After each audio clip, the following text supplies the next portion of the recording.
Finally ರಾಜ್ಯ ಸಚಿವ ಸಂಪುಟ ವಿಸ್ತರಣೆಗೆ ಮುಹೂರ್ತ ಫಿಕ್ಸ್ ಆಗಿದೆ. ಸೋಮವಾರ ಸಂಜೆ 4 ಗಂಟೆಗೆ ಪ್ರಮಾಣ ವಚನ ಕಾರ್ಯಕ್ರಮ ನಡೆಯುತ್ತೆ. ಹಾಗಾದ್ರೆ ಸಿದ್ಧತೆ ಹೇಗಿದೆ ಬನ್ನಿ ನೋಡೋಣ. ಡಿಕೆ ಶಿವಕುಮಾರ್ ಸಂಪುಟ ವಿಸ್ತರಣೆಗೆ ಮುಹೂರ್ತ. ಸೋಮವಾರ ಸಂಜೆ 4 ಗಂಟೆಗೆ ಪ್ರಮಾಣ ವಚನ ಫಿಕ್ಸ್. ನಾಳೆ ಒಳಗಾಗಿ ಸಿಎಂ ಡಿಕೆ ಕೈಗೆ ಸಚಿವರ ಪಟ್ಟಿ.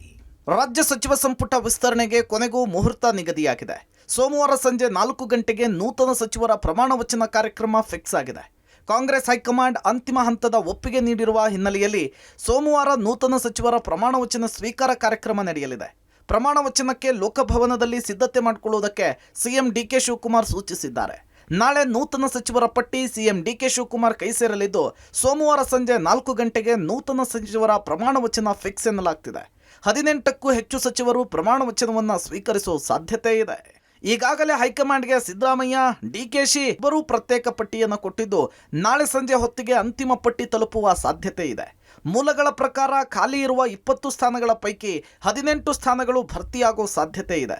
ಇನ್ನು ಯಾರ್ಯಾರಿಗೆ ಸಚಿವ ಸ್ಥಾನ ಸಿಗೋ ಸಾಧ್ಯತೆ ಇದೆ ಅನ್ನೋದನ್ನ ತೋರಿಸ್ತೀವಿ ನೋಡಿ. ಡಿಕೆ ಸಂಪುಟದ ನೂತನ ಸಚಿವರು: ಎಸ್ ಮಲ್ಲಿಕಾರ್ಜುನ್, ಲಿಂಗಾಯತ ಸಮುದಾಯ, ದಾವಣಗೆರೆ ವಿಧಾನಸಭಾ ಕ್ಷೇತ್ರ; ಎನ್ ಚಲುವರಾಯಸ್ವಾಮಿ, ಒಕ್ಕಲಿಗ ಸಮುದಾಯ, ನಾಗಮಂಗಲ ವಿಧಾನಸಭಾ ಕ್ಷೇತ್ರದ ಶಾಸಕರು; ಶರತ್ ಬಚ್ಚೇಗೌಡ, ಒಕ್ಕಲಿಗ ಸಮುದಾಯ, ಹೊಸಕೋಟೆ ವಿಧಾನಸಭಾ ಕ್ಷೇತ್ರದ ಶಾಸಕರು; ಆನೇಕಲ್ ಶಿವಣ್ಣ, ಆನೇಕಲ್ ವಿಧಾನಸಭಾ ಕ್ಷೇತ್ರದ ಶಾಸಕರು ದಲಿತ ಸಮುದಾಯವನ್ನ ಪ್ರತಿನಿಧಿಸುತ್ತಾರೆ; ಕೆಎಸ್ ಬಸವಂತಪ್ಪ, ದಲಿತ ಎಡಗೈ ಸಮುದಾಯ, ಮಾಯಕೊಂಡ ವಿಧಾನಸಭಾ ಕ್ಷೇತ್ರದ ಶಾಸಕರು; ಜೆಎನ್ ಗಣೇಶ್, ಎಸ್ಟಿ ಸಮುದಾಯ, ಕಂಪ್ಲಿ ವಿಧಾನಸಭಾ ಕ್ಷೇತ್ರದ ಶಾಸಕರು; ರುದ್ರಪ್ಪ ಲಮಾಣಿ, ದಲಿತ ಸಮುದಾಯ, ಎಸ್ಸಿ ಮೀಸಲು, ಹಾವೇರಿ ವಿಧಾನಸಭಾ ಕ್ಷೇತ್ರದ ಶಾಸಕರು; ಎಎಸ್ ಪೊನ್ನಣ್ಣ, ವಿರಾಜಪೇಟೆ ಶಾಸಕರು, ಕೊಡವ ಸಮುದಾಯ; ಬೇಳೂರು ಗೋಪಾಲಕೃಷ್ಣ, ಸಾಗರ ವಿಧಾನಸಭಾ ಕ್ಷೇತ್ರದ ಶಾಸಕರು, ಇಡಿಗ ಸಮುದಾಯ; ಶಿವಣ್ಣನವರ್, ಬ್ಯಾಡಗಿ ವಿಧಾನಸಭಾ ಕ್ಷೇತ್ರದ ಶಾಸಕರು, ಕುರುಬ ಸಮುದಾಯ; ಶ್ರೀನಿವಾಸ್ ಮಾನೆ, ಹಾನಗಲ್ ವಿಧಾನಸಭಾ ಕ್ಷೇತ್ರದ ಶಾಸಕರು, ಮರಾಠ ಸಮುದಾಯ; ಮಂಕಾಳು ವೈದ್ಯ,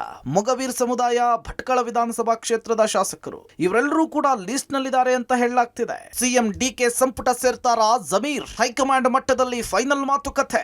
ದಾವಣಗೆರೆ ಬೈ ಎಲೆಕ್ಷನ್ ನಲ್ಲಿ ಪಕ್ಷ ವಿರೋಧಿ ಚಟುವಟಿಕೆ ನಡೆಸಿದ್ದಾರೆ ಅಂತ ಹೇಳಿ ಜಮೀರ್ ಅಹಮದ್ ಖಾನ್ ವಿರುದ್ಧ ಗಂಭೀರ ಆರೋಪ ಕೇಳಿಬಂದಿತ್ತು.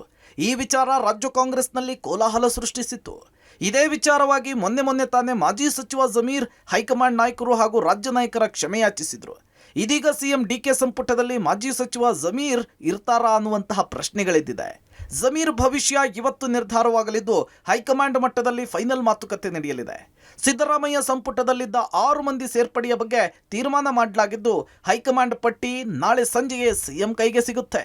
ಸತೀಶ್ ಜಾರಕಿಹೊಳಿ ಡಿಸಿಎಂ ಆಗ್ತಾರಾ? ಜಾರಕಿಹೊಳಿ ಡಿಸಿಎಂ ಪೋಸ್ಟ್ ವೈರಲ್, ಕುತೂಹಲ ಕೆರಳಿಸಿದ ಅಭಿಮಾನಿಗಳ ನಡೆ. ಹೌದು, ಡಿಕೆ ಶಿವಕುಮಾರ್ ಸರ್ಕಾರದಲ್ಲಿ ಸತೀಶ್ ಜಾರಕಿಹೊಳಿ ಅವರು ಡಿಸಿಎಂ ಆಗ್ತಾರಾ ಎಂಬ ಚರ್ಚೆ ಜೋರಾಗಿದೆ. ಸಂಪುಟ ವಿಸ್ತರಣೆ ಸರ್ಕಸ್ ಮಧ್ಯೆ ಅಭಿಮಾನಿಗಳ ಪೋಸ್ಟ್ಗಳು ವೈರಲ್ ಆಗ್ತಿದೆ. ಸತೀಶ್ ಜಾರಕಿಹೊಳಿಗೆ ಅಭಿನಂದಿಸಿ ಅಭಿಮಾನಿಗಳು ಪೋಸ್ಟ್ ಮಾಡ್ತಿದ್ದಾರೆ. ಡಿಸಿಎಂ ಆಗಿ ಪ್ರಮಾಣ ವಚನ ಸ್ವೀಕರಿಸಲಿರೋ ಸತೀಶ್ ಜಾರಕಿಹೊಳಿಗೆ ಅಭಿನಂದನೆ ಅಂತ ಪೋಸ್ಟ್ ಆಗ್ತಿದ್ದು, ಇದು ತೀವ್ರ ಕುತೂಹಲ ಕೆರಳಿಸಿದೆ. ಇನ್ನು ಸಿದ್ದರಾಮಯ್ಯ ಸಿಎಂ ಆಗಿದ್ದಾಗಲೂ ಡಿಸಿಎಂ ಹುದ್ದೆಗೆ ಸತೀಶ್ ಜಾರಕಿಹೊಳಿ ಕಸರತ್ ನಡೆಸಿದ್ರು. ಹೈಕಮಾಂಡ್ ಮಟ್ಟದಲ್ಲಿ ಹುದ್ದೆಗೆ ಸಚಿವ ಸತೀಶ್ ಜಾರಕಿಹೊಳಿ ಲಾಭಿ ಮಾಡಿದ್ರು. ಈಗ ಡಿಕೆ ಸಂಪುಟದಲ್ಲಿ ಡಿಸಿಎಂ ಆಗ್ತಾರಾ ಎಂಬುದೇ ಸದ್ಯಕ್ಕಿರೋ ಕುತೂಹಲ. ಡಿಕೆ ಸಿದ್ದುಗೆ ರಾಹುಲ್ ಮಾಸ್ಟರ್ ಸ್ಟ್ರೋಕ್. ಸಿದ್ದು ಸಂಪುಟದ ಹಳೆ ಸಚಿವರಿಗಿಲ್ಲ ಸ್ಥಾನ. ಇನ್ನು ರಾಹುಲ್ ಗಾಂಧಿ ಮುಂದೆ ತಮ್ಮದೇ ಪಟ್ಟಿಯನ್ನಿಟ್ಟು ಕೆಲ ಆಪ್ತರಿಗೆ ಸಚಿವ ಸ್ಥಾನ ಕೊಡಿಸುವುದಕ್ಕೆ ಸರ್ಕಸ್ ಮಾಡಿದ್ದ ಸಿಎಂ ಡಿಕೆಶಿ ಹಾಗೂ ಸಿದ್ದರಾಮಯ್ಯ ಅವರಿಗೆ ಮಾಸ್ಟರ್ ಸ್ಟ್ರೋಕ್ ಅನ್ನ ವರಿಷ್ಠರು ಕೊಟ್ಟಿದ್ದಾರೆ. ಏನದು ಅನ್ನೋದನ್ನ ತೋರಿಸ್ತೀವಿ ನೋಡಿ. ಡಿಕೆಗೆ ಸಿದ್ದುಗೆ ರಾಹುಲ್ ಮಾಸ್ಟರ್ ಸ್ಟ್ರೋಕ್. ಸಿದ್ದು ಕ್ಯಾಬಿನೆಟ್ನಲ್ಲಿದ್ದ ಡಜನ್ ಸಚಿವರಿಗಿಲ್ಲ ಮಂತ್ರಿಗಿರಿ. 10 ರಿಂದ 12 ಮಾಜಿ ಸಚಿವರಿಗಿಲ್ಲ ಸಚಿವ ಸ್ಥಾನ. 5 ರಿಂದ 6 ಸಚಿವರಿಗಷ್ಟೇ ಸಂಪುಟದಲ್ಲಿ ಅವಕಾಶ. ಹೊಸಬರಿಗೆ ಸಂಪುಟದಲ್ಲಿ ಅವಕಾಶ.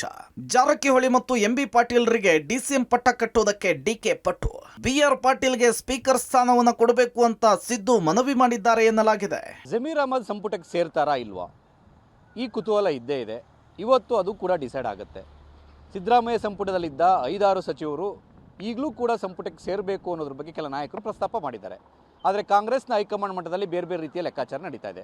ಜಮೀರ್ ವಿಚಾರಕ್ಕೆ ಬಂದಂಥ ಸಂದರ್ಭದಲ್ಲಿ ದಾವಣಗೆರೆ ಬೈ ಎಲೆಕ್ಷನ್ನಲ್ಲಿ ಅವರು ನಡೆದುಕೊಂಡಂಥ ರೀತಿ ಮತ್ತು ಆ ಸಂದರ್ಭದಲ್ಲಿ ಎಲ್ಲೋ ಒಂದು ಕಡೆ ಕಾಂಗ್ರೆಸ್ ವಿರುದ್ಧವೇ ಮಾಡಿದ್ರು ಅನ್ನೋ ಆರೋಪ ಏನಿತ್ತು, ಅದಕ್ಕೆ ಜಮೀರ್ ಕೂಡ ಕ್ಷಮಾಪಣೆಯನ್ನು ಕೇಳಿದ್ದಾರೆ. ಹಾಗಾಗಿ ಈ ಕ್ಷಮಾಪಣೆಯನ್ನೇ ಮುಂದಿಟ್ಕೊಂಡು ಕಾಂಗ್ರೆಸ್ನ ಹೈಕಮಾಂಡ್ ಮತ್ತೆ ಮಣೆ ಹಾಕುತ್ತೋ ಇಲ್ಲೋ ಅನ್ನೋದು ಕೂಡ ಇವತ್ತು ಸಂಜೆ ಡಿಸೈಡ್ ಆಗುತ್ತೆ. ಹಾಗಾಗಿ ರಾಹುಲ್ ಗಾಂಧಿಯವರು ಎಲ್ಲವನ್ನು ಕೂಡ ನಾನು ನೋಡ್ಕೋತೀನಿ, ನೀವು ಹೊರಡಿ ಅಂತಲೂ ಕೂಡ ಈಗಾಗಲೇ ರಾಜ್ಯ ನಾಯಕರಿಗೆ ಹೇಳಿ ಕಳಿಸಿದರು. ಹಾಗಾಗಿ ರಾಹುಲ್ ಗಾಂಧಿಯವರೇ ಎಲ್ಲವನ್ನು ಕೂಡ ಅಂತಿಮ ಮಾಡ್ತಾರೆ. ಹಾಗಾದರೆ ಎಚ್ ಸಿ ಮಹದೇವಪ್ಪ ಮತ್ತು ವೆಂಕಟೇಶ್ ಅವ್ರಿಗೂ ಸಿಗುತ್ತಾ? ಎಲ್ಲವೂ ಕೂಡ ಕಾದು ನೋಡಬೇಕಿದೆ. ಸಚಿವ ಸ್ಥಾನಕ್ಕೆ ಶಾಸಕ ಅಪ್ಪಾಜಿಗೌಡ ಡಿಮ್ಯಾಂಡ್. ಸಿಎಂ ಡಿಕೆಶಿ ಭೇಟಿ ಮಾಡಿದ ಹಿರಿಯ ಶಾಸಕ. ನನಗೆ ಸಚಿವ ಸ್ಥಾನ ತಪ್ಪಿಸಲು ಷಡ್ಯಂತ್ರ ನಡೀತಿದೆ, ಆದರೆ ಈ ಬಾರಿ ಸಚಿವ ಸ್ಥಾನ ಸಿಗೋ ನಂಬಿಕೆ ಇದೆ ಅಂತ ಹೇಳಿ ಶಾಸಕ ಅಪ್ಪಾಜಿಗೌಡ ಹೇಳಿದ್ದಾರೆ. ಸಚಿವ ಸ್ಥಾನಕ್ಕೆ ಬೇಡಿಕೆ ಇಟ್ಟಿರುವ ಶಾಸಕ ಅಪ್ಪಾಜಿಗೌಡ ಸಿಎಂ ಡಿಕೆ ಶಿವಕುಮಾರ್ ಭೇಟಿಯಾಗಿದ್ದಾರೆ. ನನಗೆ ಸಚಿವ ಸ್ಥಾನ ಕೊಡಿ ಅಂತೇಳಿ ಸಿಎಂ ಡಿಕೆ ಶಿವಕುಮಾರ್ ಬಳಿ ಮನವಿ ಮಾಡಿಕೊಂಡಿದ್ದಾರೆ. 99.99 ನಿರೀಕ್ಷೆಯಲ್ಲಿದ್ದೇನೆ. ಇದ್ದೇ ಇರುತ್ತೆ ರಾಜಕಾರಣದಲ್ಲಿ. ಯಾರೂ ನೋಡಿ ತಮ್ಮ ಬೇಡಿಕೆಗಳನ್ನು ಇಡುವಾಗ ಷಡ್ಯಂತ್ರ ಮಾಡ್ತಕ್ಕಂಥದ್ದು ಸಹಜ. ಆ ಷಡ್ಯಂತ್ರ ನೋಡಲಿಕ್ಕೇ ಕೂತಿದ್ದೀವಿ.